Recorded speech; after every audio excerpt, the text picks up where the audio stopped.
A disturbing admission from within Pakistan's own terror ecosystem is raising fresh questions over the fate of Lashkar-e-Taiba operatives. A senior LT-linked figure claims more than 30 members of the banned terror outfit have been killed by what he calls unknown gunmen across Pakistan and Pakistan-occupied Jammu and Kashmir over the last 3 to 4 years. And now, the mysterious death of another senior Lashkar operative in Islamabad has added a new twist to the story. Our special report. The latest name to enter Pakistan's growing list of mysterious terror deaths is Qari Saeed Abdul Aziz, a senior Lashkar-e-Taiba terrorist who reportedly died in Islamabad under circumstances that remain unexplained.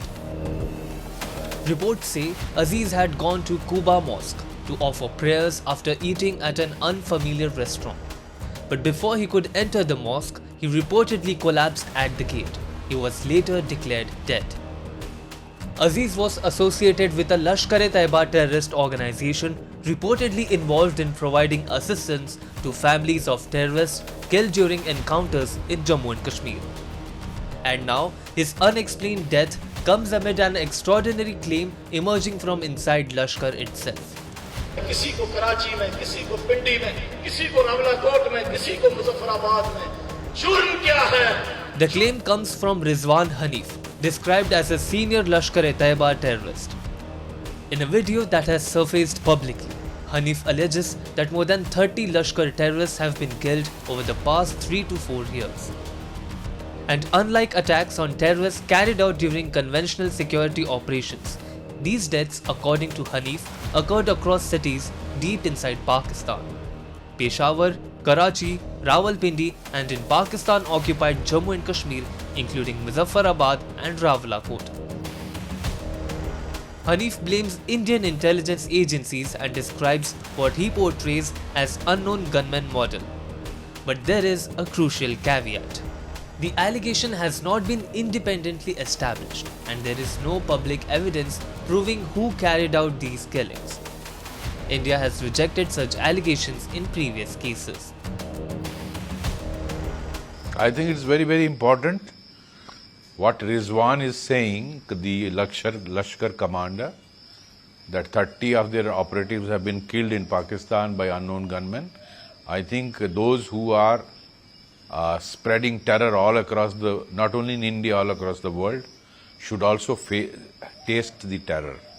So it's good that they are tasting the terror, but as far as 30 operatives have been killed, that is for the government of Pakistan and their agencies to find out who killed them. They have police establishment, they have the world-renowned ISI. They claim they are the best, so why are they not finding out who is killing them? In April this year, Amir Hamza, described as a founding member of the Lashkar-e-Taiba, was shot by unidentified gunmen in Lahore. Days later, LT commander Sheikh Yusuf Afridi was reported killed in Khyber Pakhtunkhwa. And across these cases, one phrase keeps returning: unknown gunmen. There have been no consistent public claims of responsibility, and no clear picture of whether these incidents represent an organized campaign, rival militant violence, criminal disputes, internal purges, or a covert campaign by an external actor. That uncertainty itself is now becoming part of Pakistan's security story. The UN designates Lashkar-e-Taiba as a Pakistan-based terrorist organization, responsible for numerous attacks, including the 2008 Mumbai terror attacks that killed 166 people. Despite Pakistan banning Lashkar-e-Taiba, the group has historically operated through front organizations and affiliated networks, including Jamaat-ud-Dawa. So, the question is not whether Lashkar-e-Taiba is banned on paper, but how much of its terror infrastructure has actually been dismantled. What these terror outfits are doing is they are coming out basically bluffing the people, not only in India, across the world, about taking on different names, Resistance Front, and different names. They are coming out with different names just to fool people and the international community, and sometime taking a name of some dawa that they are welfare organizations. So they can't fool people always.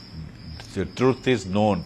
They are operating inside Pakistan and under the protection of Pakistan establishment. So we have no doubt about it.